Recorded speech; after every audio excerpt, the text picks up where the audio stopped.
Hello दोस्तों, आप सभी का बहुत बहुत स्वागत है आपके अपने channel study with Shukla sir में। दोस्तों, आज की वीडियो में हम पढ़ने वाले हैं बाल मनोविज्ञान, और बाल मनोविज्ञान में पढ़ेंगे हम शैशवावस्था के बारे में। तो चलिए हम पढ़ते हैं। दोस्तों, यदि आप यूपी टेट, सी टेट और एस टेट की तैयारी कर रहे हैं तो ये क्लास आपके लिए बहुत महत्वपूर्ण हो जाती है। तो चलिए हम पढ़ते हैं। शैशवावस्था जन्म से 5 या 6 वर्ष होती है। कहीं कहीं पर आपको ये जन्म से 5 वर्ष मिलेगा और कहीं कहीं पर आपको जन्म से 6 वर्ष मिलेगा।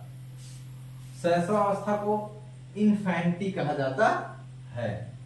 तो चलिए देखते हैं, कुछ हम परिभाषाएं सबसे पहले देखेंगे। सिगमंड फ्रायड ने कहा है, बच्चे को जो कुछ भी बनना होता है वह शुरुआती 4 से 5 वर्षों में बन जाता है। सिगमंड फ्रायड महोदय ने कहा है कि बच्चे को जो कुछ भी बनना होता है वह शुरुआत के 4 से 5 वर्षों में बन जाता है। हर्लॉक ने कहा है, शैशवावस्था एक खतरनाक काल है। हर्लॉक ने कहा है, शैशवावस्था एक खतरनाक काल है। वेलेंटाइन महोदय ने कहा है, शैशवावस्था सीखने का आदर्श काल है। ये बहुत महत्वपूर्ण है दोस्तों, ये परिभाषा अक्सर पूछा जाता है। सीखने का आदर्श काल कौन सी अवस्था होती है? तो सीखने की आदर्श अवस्था शैशवावस्था होती है। शैशवावस्था के उपनाम, शैशवावस्था को और किस नाम से जानते हैं? तो चलिए देखते हैं हम। शैशवावस्था का उपनाम है अतार्किक चिंतन की अवस्था, यानी कि जिसमें तर्क करने का अभाव हो। अतार्किक चिंतन की अवस्था पूछ लेता है पेपर में कि अतार्किक चिंतन की अवस्था कौन सी अवस्था होती है? तो अतार्किक चिंतन की अवस्था शैशवावस्था होती है। खिलौनों की आयु, शैशवावस्था में बच्चा खिलौनों से खेलता है, इसलिए उसको खिलौनों की आयु कहा जाता है शैशवावस्था को। अनुकरण द्वारा सीखने की अवस्था, शैशवावस्था में बच्चा अनुकरण द्वारा सीखता है, यानी कि छोटा बच्चा जो अभी विद्यालय नहीं जा रहा है, घर पे रह रहा है, वो अपने परिवार में, जो उनके परिवार में उनके मम्मी हैं, पापा हैं, भाई हैं, बहन हैं, वो जैसा व्यवहार कर रहे हैं, जैसा कर रहे हैं, वो उन्हीं के द्वारा वो सीखता है। इसलिए उसको कहा जाता है अनुकरण द्वारा सीखने की अवस्था। शैशवावस्था को अनुकरण द्वारा सीखने की अवस्था कहा जाता है। जीवन का महत्वपूर्ण काल, शैशवावस्था जीवन का महत्वपूर्ण काल है, इसलिए इसको जीवन की आधारशिला भी कहा जाता है। भावी जीवन की आधारशिला कहा जाता है शैशवावस्था को। संस्कारों के निर्माण की अवस्था, बिल्कुल शैशवावस्था में छोटा बच्चा जिसका दिमाग बिल्कुल एकदम खाली होता है, ऐसे बच्चे, जो छोटे बच्चे होते हैं, उनके घर में, परिवार में जो भी घटनाएं घटती हैं, जो भी कुछ उनके परिवार के अंदर होता है, अगर उनके परिवार का माहौल ठीक है तो बच्चा उस हिसाब से संस्कारी होगा। यदि परिवार में रोज लड़ाई झगड़ा मारपीट हो रहा है, गाली गलौज हो रहा है, तो वो बच्चे के जीवन पर उसका गहरा प्रभाव पड़ता है। तो इसलिए इसको कहा जाता है संस्कारों के निर्माण की अवस्था, यानी कि परिवार में जैसा कुछ भी होगा वो बच्चे के ऊपर उसका असर जाता है। इसलिए परिवार में कभी भी छोटे बच्चों के सामने गलत बातों का समर्थन नहीं करना चाहिए, किसी को गाली गलौज नहीं देना चाहिए, नहीं तो वो छोटा बच्चा जो है उसको सीख लेता है। दोस्तों, इसको आप नोट करते चलिए।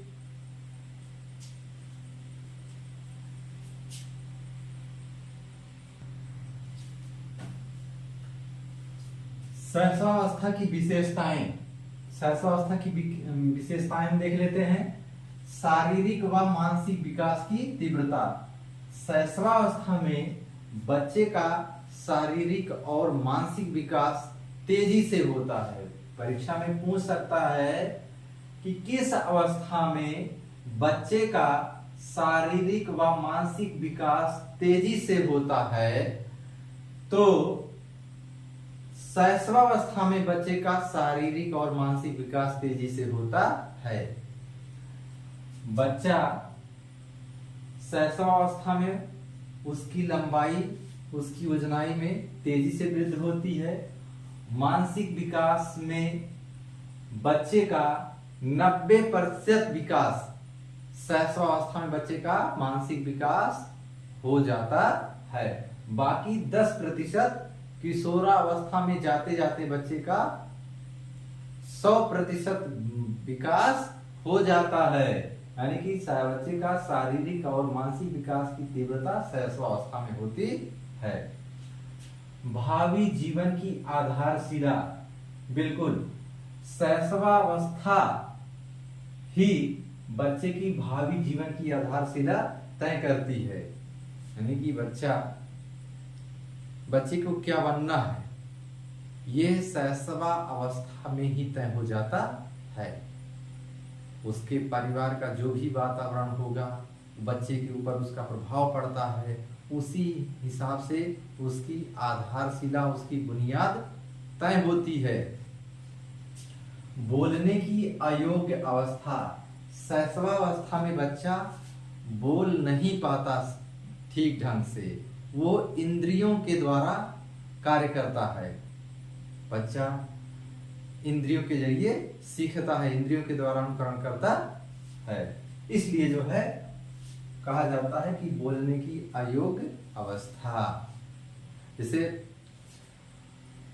कोई आवाज हो तो बच्चा, किसी तरफ से आवाज आ रही हो तो बच्चा उस तरफ सिर घुमा के देखने लगता है, उस आवाज की तरफ जो है अपने ध्यान को वो आकर्षित करता है, लेकिन वो प्रकट नहीं कर पाता वाणी द्वारा, क्योंकि बोल नहीं पाता नहीं ढंग से। सीखने की दृष्टि से महत्वपूर्ण।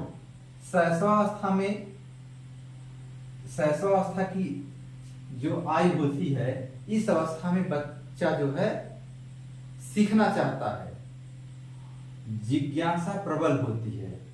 शैशवावस्था में बच्चा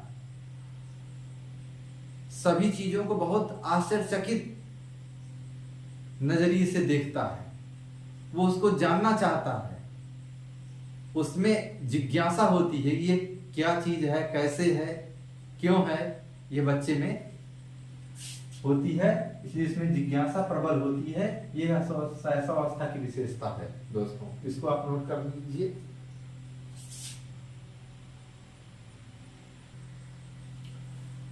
शैशवावस्था में बच्चे का शारीरिक व मानसिक विकास। तो शैशवावस्था में बच्चे का शारीरिक विकास, जन्म समय बच्चे का वजन जो है, बालक का वजन 3 केजी होता है। बच्चे का जब जन्म होता है तो उसका वजन 3 केजी होता है बालक का। बालिका का होता है 2.5 केजी। 6 माह में बच्चे का वजन 2 गुना हो जाता है। मस्तिष्क का वजन। शैशवावस्था में बच्चे का जब जन्म होता है, बच्चे के जन्म, शैशवावस्था की आयु जन्म से 6 वर्ष होती है, तो जन्म के समय बच्चे के मस्तिष्क का वजन 300 ग्राम होता है, और शैशवावस्था के अंत में बच्चे के मस्तिष्क का वजन 1 केजी से 1 केजी और 250 ग्राम, मतलब 1 किलोग्राम और 250 ग्राम हो जाता है।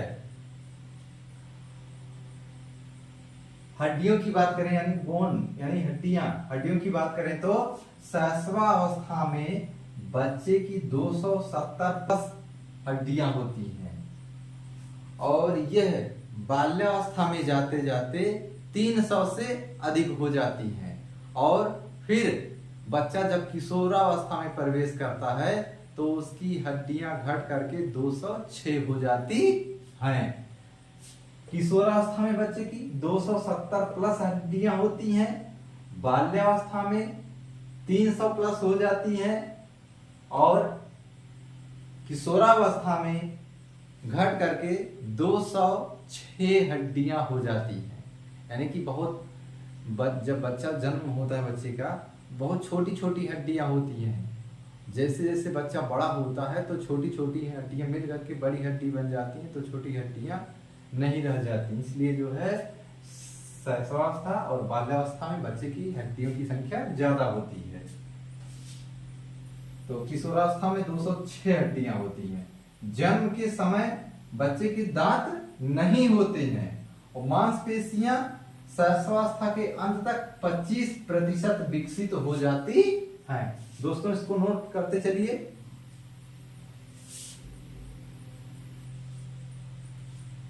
शैशवावस्था में बच्चे का शारीरिक और मानसिक विकास, हृदय की धड़कन, शैशवावस्था, बाल्यावस्था, किशोरावस्था। शैशवावस्था में बच्चे का जो हृदय की धड़कन होती है वो प्रति मिनट में 140 बार धड़कती है। बाल्यावस्था में यह 100 बार प्रति मिनट यानी कि 1 मिनट में 100 बार धड़कती है। शैशवावस्था में 140 यानी 1 मिनट में 140 बार धड़कती है। बाल्यावस्था में 1 मिनट में 100 बार धड़कती है और किशोरावस्था में बच्चे की धड़कन 1 मिनट में 72 बार हो जाती है। अब बच्चा शैशवावस्था में कौन कौन सी क्रियाएं करता है तो चलिए उसको देख लेते हैं। 1 माह का बच्चा, जब बच्चा 1 माह का हो जाता है तो अपना सिर उठाने लगता है। शिशु जब 1 माह का होता है तो अपना सिर उठाने लगता है। 4 माह का शिशु सहारे से बैठने लगता है। जब बच्चा 4 माह का हो जाता है तो वो अगर उसको सहारा दे दिया जाए तो सहारे से वो बैठने लगता है। 7 माह का बच्चा जब 7 माह का हो जाता है तो बिना सहारे के बैठने लगता है। 10 माह का शिशु जब बच्चा 10 माह का हो जाता है तो घुटनों पर चलने लगता है। 14 माह जब बच्चा 14 माह का हो जाता है तो शिशु खड़ा होने लगता है।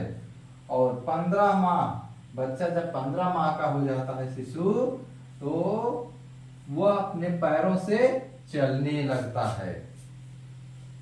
1 माह का शिशु सिर उठाने लगता है। 4 माह का शिशु सहारे से बैठने लगता है। 7 माह का शिशु बिना सहारे के बैठने लगता है। 10 माह का शिशु घुटने पर चलने लगता है। 14 माह का शिशु खड़ा होने लगता है। 15 माह का शिशु पैरों से चलने लगता है। दोस्तों ये वीडियो बहुत ही इंपॉर्टेंट है। अगर आप हमारे चैनल से जुड़ रहे हैं तो आपकी विधिवत तैयारी कराई जाएगी, चाहे वो यूपी टेट हो, सी टेट हो या एस टेट हो, वो भी निःशुल्क में। दोस्तों यदि आप अभी तक हमारे चैनल को सब्सक्राइब नहीं किए हैं तो प्लीज हमारे चैनल को सब्सक्राइब कर लीजिए, वीडियो को लाइक तथा शेयर कीजिए और बेल आइकन को जरूर दबा दीजिएगा ताकि जैसे ही हम कोई नई वीडियो बनाएं और अपलोड करें आप तक उसकी नोटिफिकेशन पहुंच जाए और आप लोगों की तैयारी होती रहे। दोस्तों वीडियो बनाने के लिए बहुत मेहनत पड़ती है। ये वीडियो हम रात में 10:30 बजे के बाद बना रहे हैं और एक वीडियो बनाने के लिए बहुत ही मेहनत पड़ती है। दोस्तों आप लोगों से हमें कुछ नहीं चाहिए, बस इतना कि आप लोगों का प्यार और दुलार हमको मिलता रहे और ताकि हम वीडियो बनाने के लिए मोटिव होते रहें। तो इसलिए प्लीज हमारे चैनल को सब्सक्राइब कर लीजिए। धन्यवाद।